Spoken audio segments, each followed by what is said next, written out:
고맙습니다.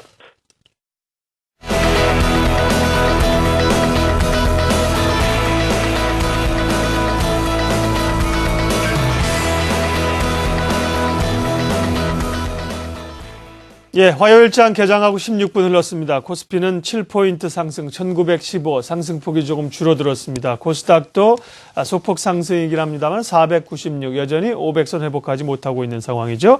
출발 전략 세우겠습니다. 이기범 차장님은 연기금들의 행태에 주목하면서 연기금 매수 종목을 관심 갖자고 하셨습니다. 연기금이 요즘 삽니까?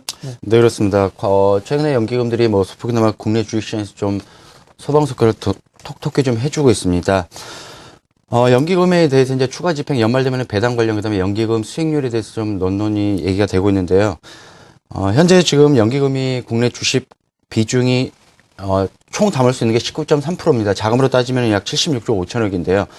11월 지난주까지 총 봤더니 현재 보유 규모가 68조입니다. 그러면은 전체 패키지 안에 지금 전체 비중 대비 약 88% 수준이 나타나고 있는데요.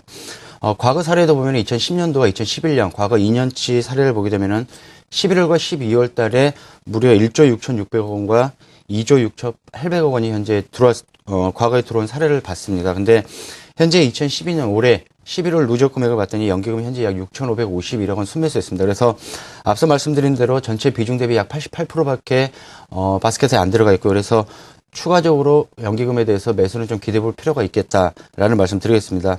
근데 이제 과거에 봤더니 연기금들이 연말에 주로 편입했던 종목들을 보면은 IT 종목이었습니다. 작년이나 재작년도 보게 되면은 삼성전자, LG전자, 삼성전기였었는데요. 올해 현재 2012년 11월 달에 연기금들이 매수했던 종목, 상위 종목을 좀 어제 살펴봤더니 역시 IT와 경기 방어주가 많이 편입돼 있었습니다. 역시 IT 쪽에서는 밸류에이션 메리트가 있고 지수 해외 글로벌에 대한 대외 외생 변수에 대한 리스크 관리로서 경기 방어주가 편입됐는데요. 주요 편입 종목으로 봤더니 삼성전자가 단연 가장 많이 편입됐었고요. 다음에 SK, NHN, SK 하이닉스, LG화학, 한국가스공사, GS, KT 롯데쇼핑, LG전자가 편입됐었습니다. 근데 이제 이 중에서 그래도 최근에 수급도 좋고 기술적으로 좀 살아있는 종목을 좀 봤더니 역시 IT 종목이 좀 집중이 됐습니다. 역시 SK 하이닉스라든지 LG전자, 그다음에 최근에 또 편입이 신규로 들어오고 있는 삼성전기를 비롯해서 화학주 LG화학, GS, 롯데쇼핑까지 연기금 매수 종목 관심 가질 필요 있겠습니다. 다음 전일에도 봤다시피 낙폭과대 좀 많이 떨어졌던 종목들이 저가 매수 나타나면서 수급 호조 종목 좀 보도록 하겠습니다. 역시 자동차, 조선, 화학, 철강을 들 수 있겠는데요. 업종 대표주입니다. 자동차주는 제가 누누이 말씀드렸고요. 타이어주 좀 말씀드리겠습니다. 한국타이어, 금호타이어, 넥센타이어 좀 관심 가질 필요 있겠고요. 다음 조선주에서는 삼성중공업, 화학주에서는 LG화학, 철강에서는 현대제철 관심 가질 필요 있겠습니다. 마지막 스몰캡 종목 제가 지금 한 달째 말씀드리는데요. 지난주에 말씀드렸던 코아로지, 코라홀딩스는 그대로 계속 홀딩관 좀 보도록 하겠고요. 오늘 이 시간에 SFA 좀 말씀드리겠습니다. 아무래도 삼성자발에 대한 기대감이 좀 가지고 있고요. 최근에 SFA도 낙폭 과대 쪽에서 저가 매수해서 반등을 좀 노리고 있습니다. 거기다가 기관 외국인들 매수의 수급 보조까지. 그래서 SFA, 코라홀딩스, 코아로직은 추세 이탈하기 전까지는 그대로 홀딩관 좀 말씀드리겠습니다. 마지막 기술적 분석 수급 말씀드리는데요. 전일도 역시 마찬가지입니다. 거래대금이 3조 2천억이었습니다. 일단은 거래대금이 회복되는 게 여부가 관건입니다. 거래대금 미비 속에서 특정 종목들만 움직이는데 거래대금이 최소한 4조대 이상 올라오는 좀 회복 체크해야 될 것 같고요.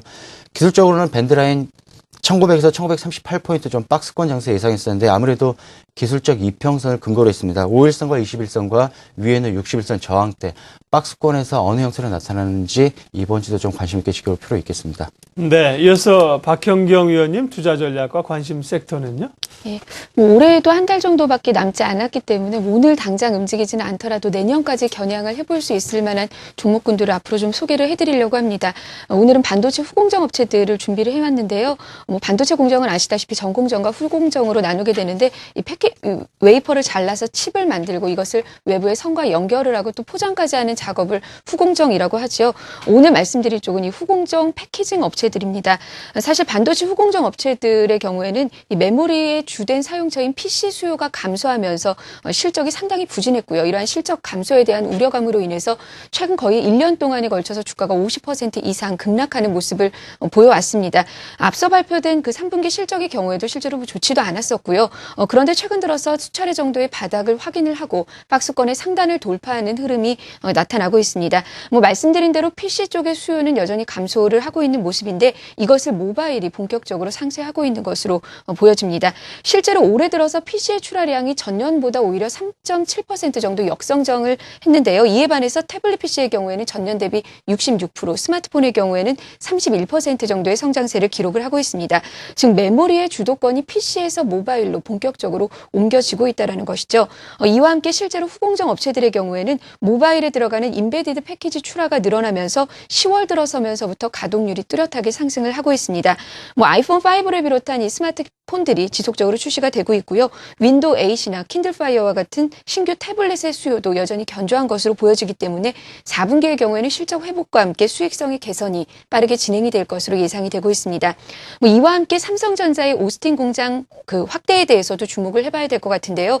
지난주 삼성전자가 미국의 오스틴 반도체 공장의 라인 확대를 검토하고 있다라는 공시를 냈는데 현재로서는 아직까지는 협의를 하고 있기 때문에 확정된 것은 아닙니다만 내용이 좀 더 구체화가 된다면 이 외주업체들의 주가에도 상당히 모멘텀으로 작용을 할 것으로 보입니다.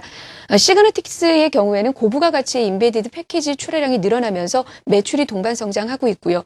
특히 비메모리 반도체의 비중이 60%를 넘어가면서 경쟁업체 대비해서 상당히 높습니다. 뿐만 아니라 외국 이 해외 고객사의 비중도 20%를 넘어가고 있어서 중장기적으로 상당히 안정적인 성장이 기대가 되고 있습니다. SDS 반도체의 경우에는 삼성 쪽의 매출 비중이 80% 이상으로 상당히 과중되어 있는데요. 이로 인해서 레버리지 효과가 기대된다는 장점은 있습니다만 예상보다 부진했던 3분기 실적을 딛고 4분기에 얼마나 회복을 해줄지가 관건이 될 것 같습니다. 일단 비용의 경우에는 3분기에 상당히 반영이 됐기 때문에 4분기의 경우에는 원가 절감 효과가 본격적으로 나타날 것으로 예상이 됩니다. 예, 출발 상황과 출발 전략 두 분 함께했습니다. HMC 투자증권 분당지점 이기범 차장, 우리투자증권 머그클럽 박형경 위원님 수고해 주셨습니다. 고맙습니다.